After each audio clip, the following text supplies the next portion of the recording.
The Blackwood penthouse, once a vibrant symbol of their love, had become a mausoleum.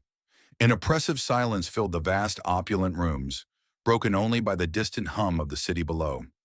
Julian and Sarah moved like ghosts in separate orbits, the space between them charged with unspoken accusations and deep, corrosive pain. After exposing Elias's treachery, Sarah had expected a confrontation, a final, explosive argument. Instead, she was met with a wall of ice. Julian had dealt with the Elias problem with brutal efficiency. His illegitimate half-brother was arrested, charged, and the ensuing family scandal was buried under an avalanche of legal fees and non-disclosure agreements. But the shrapnel from that explosion had torn through the heart of his marriage. He looked at Sarah and no longer saw the woman he adored. He saw a stranger, a masterfully crafted illusion. The affair with Franco was a raw, open wound, a constant, looping reel of betrayal playing in his mind. Sarah, meanwhile, was caught between suffocating guilt and a flicker of defiant pride. She had lied, yes. She had betrayed his trust. But she had also saved him from a far greater enemy, a snake he had welcomed into his own home. She waited for the final verdict, the inevitable divorce papers, with a strange sense of calm. She had played the game and lost, but she had refused to be a pawn to the very end. The standoff shattered one quiet Tuesday morning. A persistent wave of nausea, a dawning sense of dread, and a discreet visit to a doctor confirmed her fears. Sarah was pregnant. That evening, she found Julian in his study, staring at a cityscape that no longer seemed to bring him any joy. She stood in the doorway, a hand resting protectively over her stomach, and let the words fall into the silence. "Julian, I'm pregnant." For the first time in weeks, a powerful emotion broke through his cold facade. It was a tidal wave of shock, followed by a fleeting, desperate flicker of hope, which was then instantly extinguished by a dark, venomous suspicion. His face, which she had once loved so dearly, hardened into a mask of stone. "Is it mine?" The question was a physical blow, delivered with the precision of a surgeon's scalpel. It was cruel, but it was the only question left that mattered. If you're enjoying this story, take a moment to like the video, subscribe to the channel, and turn on your notifications so you don't miss the next episode. Sarah's heart fractured. She had prepared for his anger, but not for the cold, clinical way he vivisected their last moments together. "I don't know," she whispered, the honest, soul-destroying truth. The dates were a blur of desperate passion and lonely mistakes. It could be Julian's child, a final, ironic gift from their dead marriage, or it could be Franco's, a living monument to her greatest failure. That single devastating admission was the end. For Julian, the ambiguity was a poison he could not tolerate. The sanctity of his legacy, his bloodline, was everything. The possibility that another man's child could carry the Blackwood name was a violation beyond comprehension. He didn't shout. He didn't rage. He simply nodded, a chilling finality in the gesture. He moved into a guest suite that night. The official divorce papers, delivered by a cold-faced courier, arrived the next morning. While the lawyers sharpened their knives, Julian retreated into the one world where he still felt in control, the world of absolute information. He couldn't live in the gray. He needed black and white.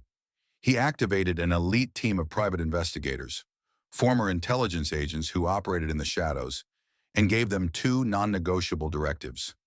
First, find the artist Franco and acquire a DNA sample. He wanted the paternity of his heir confirmed before the child drew its first breath. Second, he tasked them with dissecting Sarah's entire existence. He wanted to understand the anatomy of the woman who had fooled him so completely. The first objective was simple. Franco, the free-spirited artist, was careless. A discarded whiskey glass from a bar was all the investigators needed. The prenatal paternity test was expedited, the results pending. A week later, Julian sat alone in his stark, minimalist office. The lead investigator, a man with emotionless eyes, placed two sealed, heavy stock envelopes on the polished desk. "The results are in, Mr. Blackwood," he stated. Julian's hand, usually so steady, trembled as he reached for the first envelope.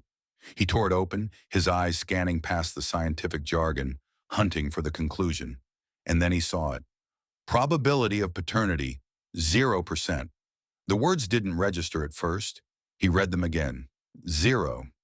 The child was not his. It was Franco's. The flicker of hope he hadn't even admitted to having was brutally extinguished. There was no second chance.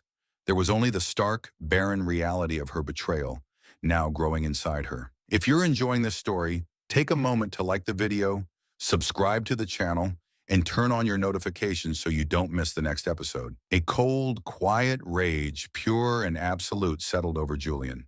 She would get the divorce, a settlement, and then she would be gone from his life forever. He took a deep, steadying breath and picked up the second envelope. "What about her father?" he asked, his voice devoid of all emotion. "A sad story, sir," the investigator replied. "His name was David Miller, a low-level software engineer. Fell into depression and alcoholism after losing his job in the late 90s. Abandoned his family, died a few years later. But there's a connection. The job he lost? It was at Blackwood Industries." Julian's blood ran cold. He ripped open the second envelope. Inside were old employment records, performance reviews, and a termination letter. But tucked within was a copy of an internal memo, written by his own father. It was a glowing review of a new logistics algorithm, a proprietary innovation that was set to revolutionize the company. The memo was dated 1 week after David Miller was fired for poor performance. The truth hit Julian like a physical force. His father, the celebrated patriarch, hadn't just built an empire, he had stolen its cornerstone. He had ruined a man, David Miller, to take his life's work. He had cast him into poverty and despair. And that man was Sarah's father. The irony was so profound, so cosmically cruel, it was almost laughable. He was about to throw Sarah out for a lie when his entire existence, his name, his wealth, his power, was built on a lie infinitely greater. Her deception was born of desperation. His was born of pure, unadulterated greed. He thought of Sarah, a girl who grew up with nothing because his family had taken everything from hers. Her lies were not an act of greed. They were an act of survival, a desperate attempt to reclaim a sliver of the world that had been stolen from her family.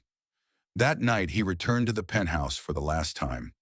He found Sarah packing a small bag in the guest room she now occupied. She looked up, her face pale but resolute, expecting him to deliver the final, killing blow about the divorce. He didn't speak. He simply walked over and handed her the 2 reports. If you're enjoying this story, take a moment to like the video, subscribe to the channel, and turn on your notifications so you don't miss the next episode. Sarah read the first report, the paternity test, and her face crumpled. The confirmation that the child wasn't Julian's was a visible heartbreak. She looked up at him, tears welling in her eyes. "Julian, I am so sorry." "Read the other one," he said, his voice flat. Confused, she opened the second file. She saw her father's name, the Blackwood logo, the dates, the memos. She saw the brutal, clinical story of how his life had been dismantled. She saw the foundation of the fortune that had surrounded her, and she finally understood. The money she had so desperately chased was, in a way, already hers by blood and theft. She looked at Julian, her tears no longer for her own mistakes, but for the crushing weight of it all. "The divorce is final," Julian said, his voice clear and steady, pulling her from her thoughts. "My lawyers have structured a settlement. It's not the standard package. It's a trust, a significant one. It's in your child's name." Sarah stared at him, confused. "My child? But it's not yours." "No," Julian said, and for the first time, she saw not a betrayed husband, but a man settling a debt that was generations old. "It's not, but the money that will fund it should have been your father's. This isn't a gift, it's restitution. It's the money your father earned, the legacy he should have given you.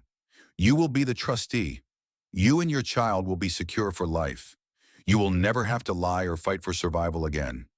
He paused, the finality of his decision settling in the room. "The condition is that you leave. You disappear. You and our story is over. This is how I make it right. I am cleaning my family's slate, and I am cleaning my life of you." It was not an act of love.